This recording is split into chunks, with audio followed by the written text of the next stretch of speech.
Times now और V two के exit poll में यूपी में एक बार फिर बीजेपी को बहुमत मिलने के आसार। यूपी में बीजेपी को 225 सीटें मिलने का अनुमान, वहीं समाजवादी पार्टी को 151 सीट मिल सकती है। एग्जिट पोल के मुताबिक बीएसपी और कांग्रेस को फिर लग सकता है बड़ा झटका। बीएसपी को 14 सीटें और कांग्रेस को 9 सीटें मिलने की उम्मीद।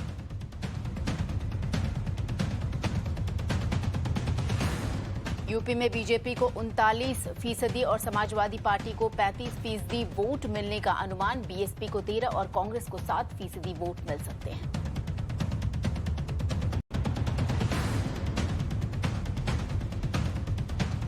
यूपी के 5 क्षेत्रों में बीजेपी प्लस को 175 सीटें मिलने का अनुमान। वेस्टर्न यूपी में बीजेपी को 50 और एसपी को 41 सीटें मिल सकती हैं। बुंदेलखंड में बीजेपी को 11, एसपी को 6। यूपी सेंट्रल में बीजेपी को 20 सीटें, अवध में 62 सीटें मिलने का अनुमान।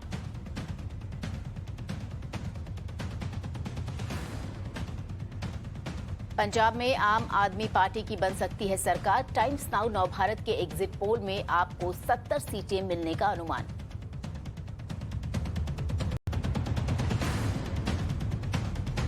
अमृतसर पूर्व से नवजोत सिंह सिद्धू हार सकते हैं विधानसभा चुनाव। सुखबीर बादल की उम्मीदों को भी लग सकता है झटका। आप सीएम कैंडिडेट भगवंत मान दर्ज कर सकते हैं बड़ी जीत। चमकौर साहिब से पंजाब सीएम चरणजीत सिंह चन्नी जीत दर्ज कर सकते हैं। पटियाला से कैप्टन अमरिंदर भी जीत का परचम लहरा सकते हैं। पंजाब के मोगा से सोनू सूद की बहन मालविका सूद हार सकती हैं चुनाव। एग्जिट पोल में आप उम्मीदवार अमनदीप कौर की जीत का अनुमान।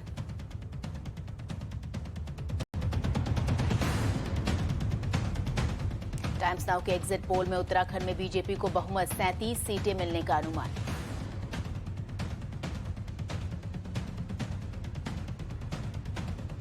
टाइम्स नाउ वेटू के एग्जिट पोल में उत्तराखंड के तराई में बीजेपी को 15 और कांग्रेस को 21 सीट मिल सकती है।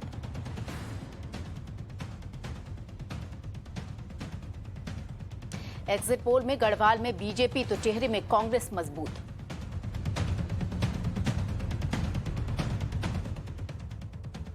टाइम्स नाउ वेटो के एग्जिट पोल में उत्तराखंड के कुमाऊं में बीजेपी को 8, कांग्रेस को 5 और आप को 1 सीट मिलने की संभावना।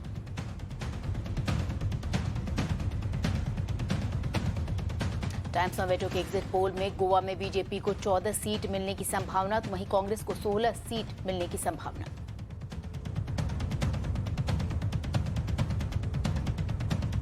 टाइम्स नाउ वेटो के एग्जिट पोल में आपको मिल सकती हैं 4 सीटें।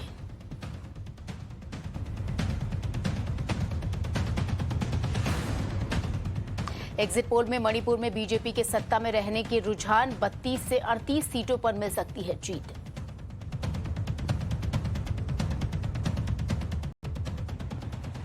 एग्जिट पोल पर यूपी के डिप्टी सीएम दिनेश शर्मा ने कहा, बीजेपी की टक्कर में कोई नहीं।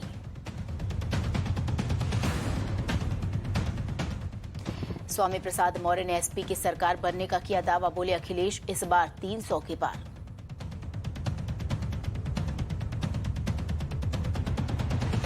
टाइम्स नाउ नवभारत के एग्जिट पोल पर यूपी के मंत्री मोहसिन रजा का बयान, कहा हमें बढ़त दिख रही है लेकिन ये एग्जैक्ट पोल नहीं, हम 300 पार जाएंगे।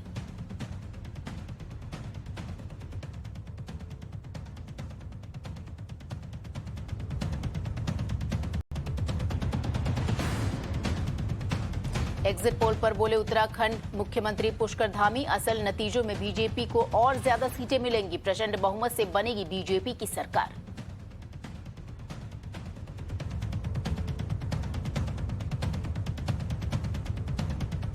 उत्तराखंड के सीएम धामी ने टाइम्स नाउ नवभारत से बात की, कहा बहुमत के साथ सरकार बना रहे, कांग्रेस के सभी दावे फुर हो जाएंगे।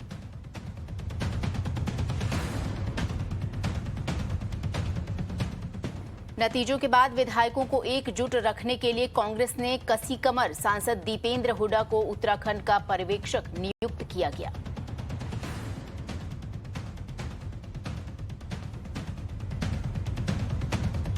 एग्जिट पोल पर बोले गोवा के मुख्यमंत्री प्रमोद सावंत, भारी बहुमत से बीजेपी दोबारा सत्ता में करेगी वापसी।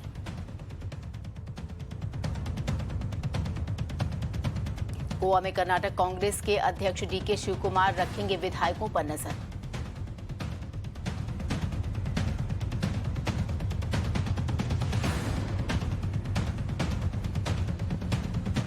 गोवा में आप सीएम उम्मीदवार का कांग्रेस को समर्थन। अमित पालेकर ने कहा, बीजेपी को हराने के लिए जरूरत पड़ी तो कांग्रेस के साथ जाएंगे। प्रधानमंत्री नरेंद्र मोदी आज बजट पर करेंगे संवाद। वेब कॉन्फ्रेंस के जरिए 2022-23 बजट के फायदे बताएंगे। पीएम मोदी अंतर्राष्ट्रीय महिला दिवस पर कच्छ में महिला संतों की संगोष्ठी में शामिल होंगे। वीडियो कॉन्फ्रेंसिंग के जरिए करेंगे संबोधित।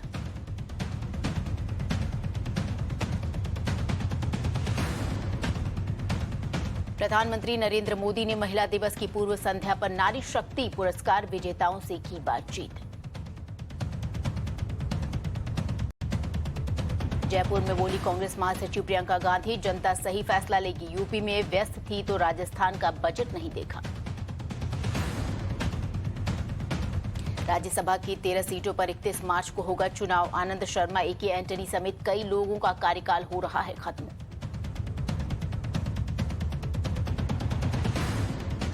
पश्चिम बंगाल विधानसभा का बजट सत्र, सीएम ममता का आरोप, चुनाव हारने के बाद भी बीजेपी नेता सरकार को काम नहीं करने दे रहे। बजट सत्र के पहले ही दिन बंगाल विधानसभा में हंगामा, शुवेंदु अधिकारी का आरोप, राज्यपाल पर टीएमसी की महिला विधायकों ने किया हमला, सख्त कार्रवाई की मांग।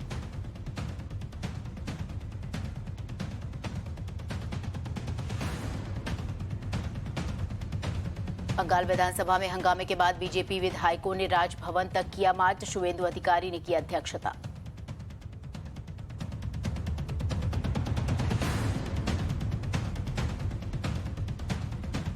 मुख्यमंत्री ममता बनर्जी राजभवन पहुंची, राज्यपाल जगदीप धनखड़ से की मुलाकात।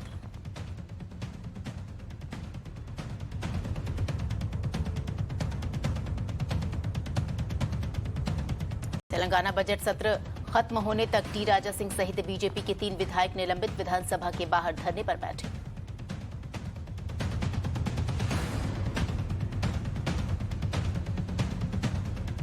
आज अमित शाह त्रिपुरा के दौरे पर रहेंगे। विप्लव देव सरकार के 4 साल पूरा होने पर विशाल रैली को संबोधित करेंगे।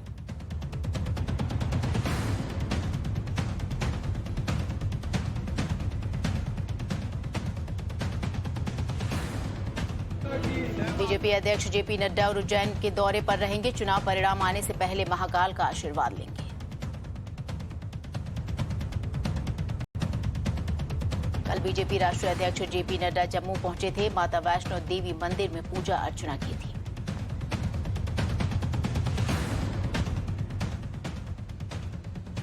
अंतर्राष्ट्रीय महिला दिवस पर आज प्रियंका गांधी लखनऊ में निकालेंगी महिला मार्च। राजस्थान की महिला विधायकों को भी दिया न्योता।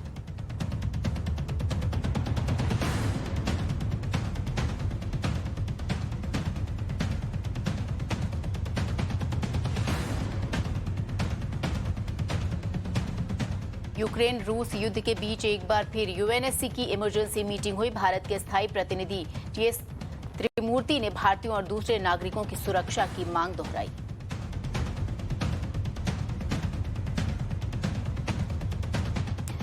रूस और यूक्रेन के तीसरे दौर की बातचीत हुई। मानवीय गलियारों को लेकर हुई पॉजिटिव चर्चा।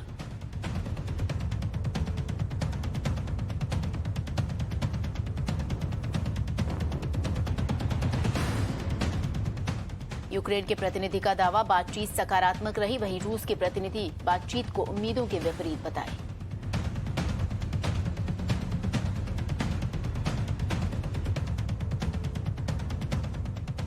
अमेरिकी रक्षा विभाग के अधिकारी का दावा, AS-64 अपाचे और UH-60 ब्लैक हॉक्स को पोलैंड भेजा गया। यूरोप में अभी 1 लाख अमेरिकी सैनिक मौजूद।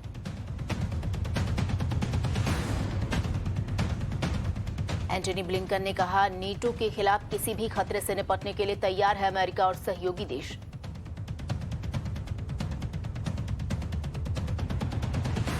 रूस और यूक्रेन के विदेश मंत्री 10 मार्च को तुर्की के शहर अंताल्या में मिलेंगे। तुर्की के विदेश मंत्री ने दी इसकी जानकारी।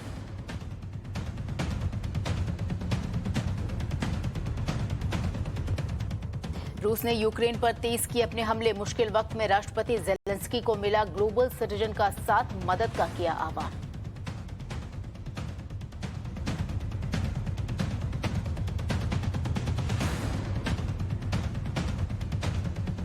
एयर स्ट्राइक के बाद यूक्रेन के जितोमिर शहर के तेल डिपो में आग लगी। यूक्रेन की राज्य आपातकालीन सेवा का दावा। यूक्रेन के राष्ट्रपति के सलाहकार का दावा, यूक्रेनी सेना ने चुहिव शहर पर फिर से कब्जा किया।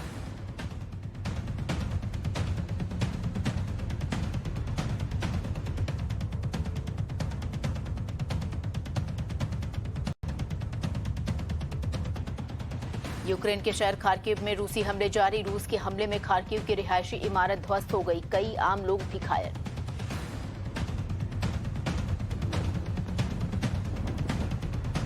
खार्किव में हुए हमलों के बाद सैकड़ों घायल, अस्पताल में लगातार मरीजों की संख्या बढ़ी।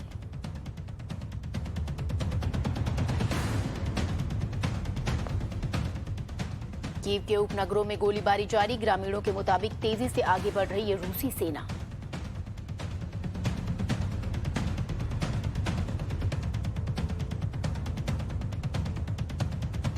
कीव सीमा के बाहर यूक्रेनी कर रहे हैं पहरेदारी। यूक्रेनी लोगों ने कहा, हम अपना बचाव खुद करेंगे।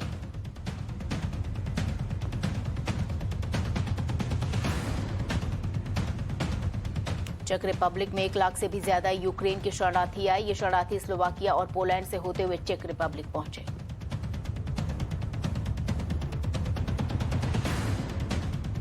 यूक्रेन पर जारी रूसी हमले को लेकर कनाडा के पीएम ट्रूडो ने कहा कि ये लोकतंत्र के लिए खड़े होने का समय है।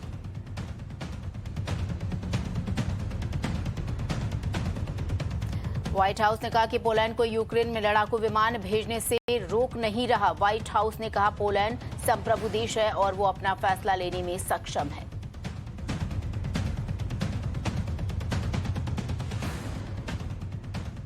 यूएन का कहना है कि वो यूक्रेन में फंसे लाखों नागरिकों की जरूरतों को पूरा करने में असमर्थ है। यूएन के मुताबिक मारियोपोल, मेट्रोपोल और खार्किव में लोगों को मदद की जरूरत है।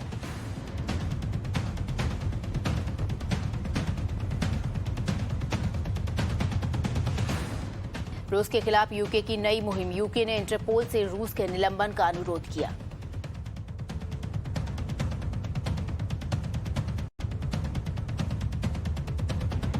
पोलैंड के प्रेजिस्मिल शहर में यूक्रेन का सांस्कृतिक केंद्र शरणार्थियों के रहने के लिए खोल दिया गया। केंद्र में शरणार्थियों के लिए अस्थायी बिस्तर और कुर्सियां लगाई गई।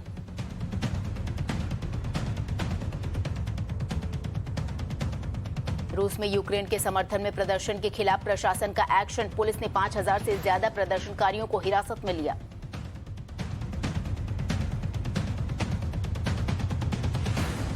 British prime minister Boris Johnson ने बढ़ाए मदद के हाथ। यूक्रेन को 175 मिलियन पाउंड देने की घोषणा।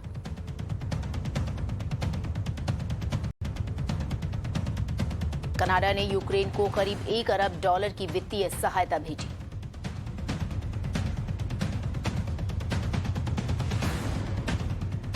यूक्रेन में जारी हमले को लेकर तंजानिया के छात्र अब रूस जा रहे हैं। तंजानिया के राजदूत इन छात्रों की घर वापसी के लिए हर संभव कदम उठा रहे हैं।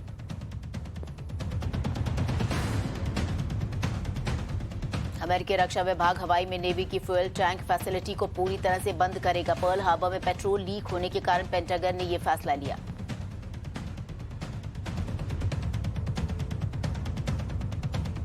अमेरिका समेत 11 देशों ने उत्तर कोरिया के मिसाइल लॉन्च की निंदा। इन देशों ने उत्तर कोरिया के खिलाफ यूएन से कार्रवाई की मांग की।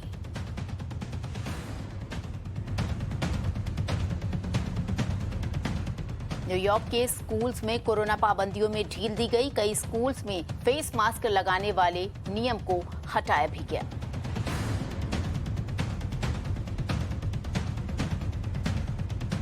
अंतर्राष्ट्रीय दिवस से पहले चिली में दर्जनों महिलाओं ने प्रेसिडेंशियल पैलेस के सामने किया प्रदर्शन।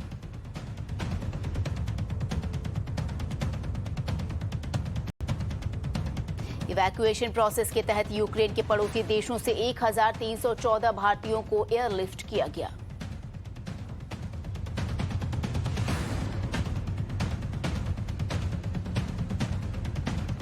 C-17 globe master Hindon airbase पर लैंड हुआ। लगभग 200 छात्रों को लेकर पोलैंड से भारत पहुंचा विमान।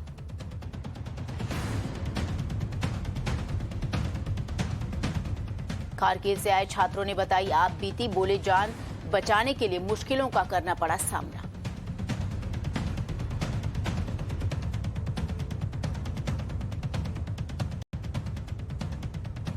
बिहार के नियोजित शिक्षक आज विधानसभा का करेंगे घेराव। पूरे प्रदेश से इकट्ठा हुए हैं शिक्षक।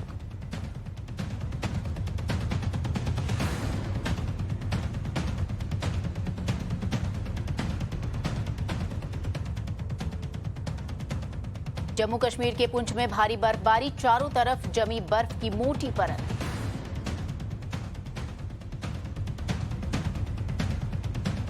असम में माओवादी नेता को गिरफ्तार किया गया। आतंकवाद फैलाने और युवाओं को भड़काने के आरोप में हुई गिरफ्तारी।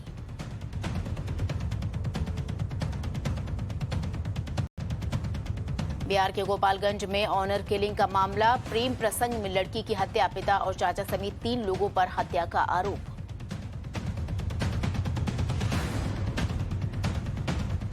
इस्लामिक स्टेट खुरासन केस में एनआईए की बड़ी कार्रवाई। पुणे में एक संदिग्ध के घर की ली तलाशी।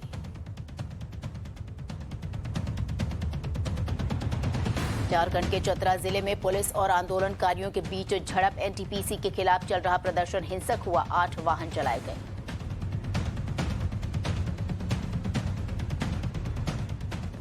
ऑल झारखंड स्टूडेंट यूनियन ने विरोध प्रदर्शन करते हुए विधानसभा का किया घेराव। छात्रों ने डोमिसाइल पॉलिसी, रोजगार जैसे कई मुद्दों पर सरकार को घेरा।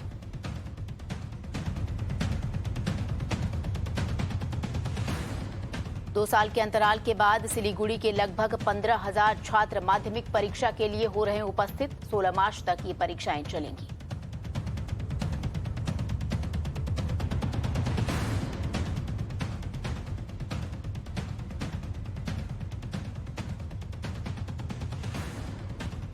अंतर्राष्ट्रीय महिला दिवस पर आईफोन SE 3 की लॉन्चिंग। कंपनी 11:30 बजे करेगी लॉन्च।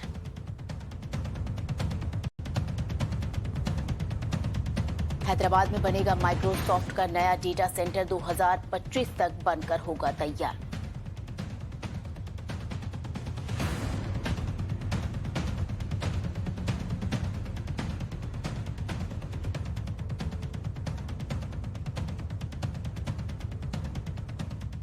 दिल्ली एनसीआर में बढ़े सीएनजी के दाम। दिल्ली में 50 पैसे तो नोएडा गाजियाबाद में 1 रुपए का इजाफा।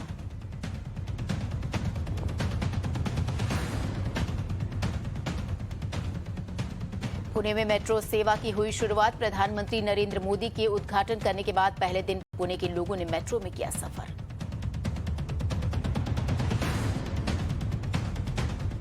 कोयंबटूर में एक सरकारी कॉलेज में फेस पेंटिंग प्रतियोगिता आयोजित की गई। इसमें छात्रों ने बढ़ चढ़कर लिया हिस्सा। छात्रों ने अपने फेस को पेंट करवाया।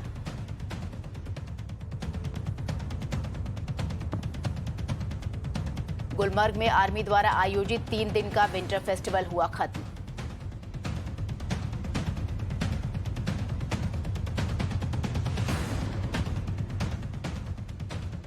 बीपीएससी ने सीनियर सेकेंडरी स्कूल में हेडमास्टर के 6,421 पदों पर निकाली भर्ती। उम्मीदवार 28 मार्च तक करें आवेदन।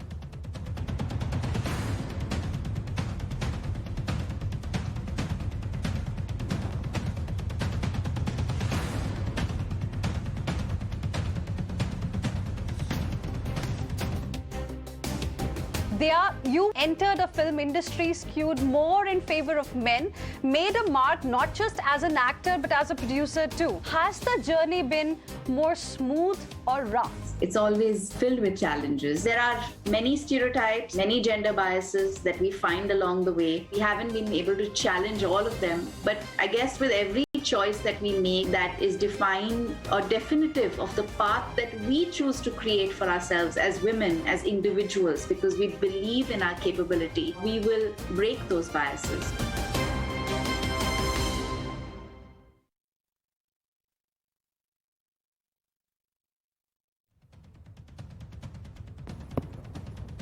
पुरी में अंतर्राष्ट्रीय महिला दिवस पर रेत से कलाकृति बनाई गई। कलाकार मानस कुमार साहू ने महिलाओं के सम्मान में बनाई कलाकृति।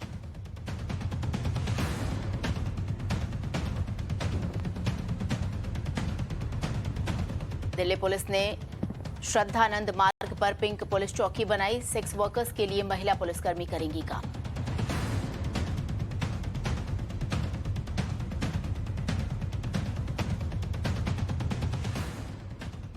दिल्ली पुलिस ने जवाहरलाल नेहरू स्टेडियम में लाडली रन का किया आयोजन। राकेश अस्थाना ने दिखाई हरी झंडी।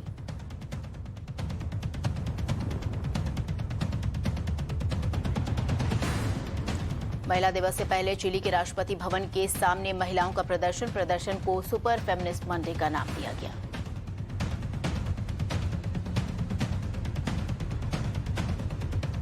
सूडान की राजधानी खार्तूम में सैन्य तख्तापलट के खिलाफ कई महीनों से लगातार प्रदर्शन जारी। सेना ने प्रदर्शनकारियों पर आंसू गैस की गोली दागी।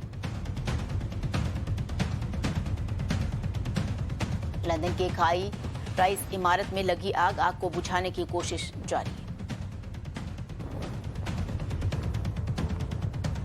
पाकिस्तान के पूर्व राष्ट्रपति रफीक तरार को 92 साल की उम्र में उनका निधन। 1997 से 2001 के बीच पाकिस्तान के राष्ट्रपति रहे थे।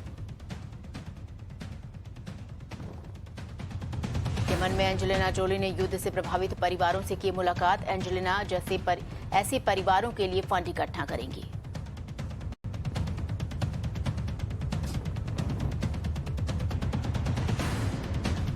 भारत अफगानिस्तान को मानवीय सहायता के रूप में अनाज की तीसरी खेप भेजेगा। भारत 8 मार्च को पाकिस्तान के रास्ते 2000 टन अनाज भेजेगा। क्रिकेटर शेन वॉर्न का पार्थिव शरीर ऑस्ट्रेलिया के लिए रवाना। पुलिस ने माना वॉर्न की मौत प्राकृतिक कारणों से हुई।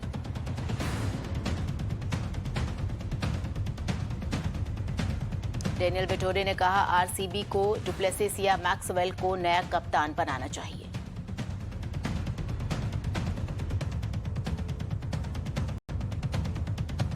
आरसीबी के नया कैप्टन हो सकते हैं डुप्लेसिस। सूत्रों के हवाले से खबर कोहली ने भी दी पाक के नाम पर मंजूरी। श्रीलंका के खिलाफ दूसरे टेस्ट में अक्षर पटेल को मिला मौका। 12 मार्च से बेंगलुरु में खेला जाएगा day night test match.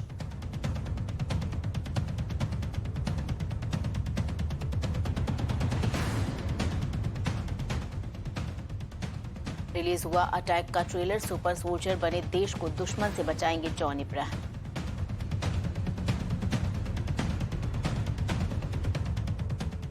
Boney Kapoor का दावा सलमान की नो एंट्री में एंट्री की रिलीज पर थिएटर्स में उमड़ेगी भयंकर भीड़।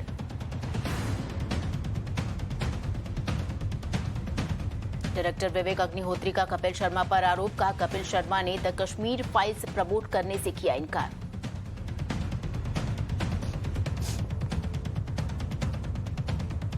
अभिनेता धनुष की एक्स वाइफ ऐश्वर्या रजनीकांत अस्पताल में भर्ती। कुछ दिनों पहले हुआ था कोरोना। फैंस कर रहे हैं अच्छे स्वास्थ्य की कामना।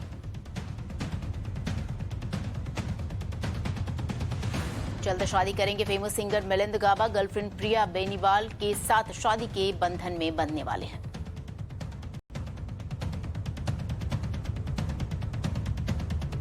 फेमस कोरियोग्राफर तुषार कालिया ने सगाई की। असम की मॉडल त्रिवेणी बर्मन से रचाई सगाई।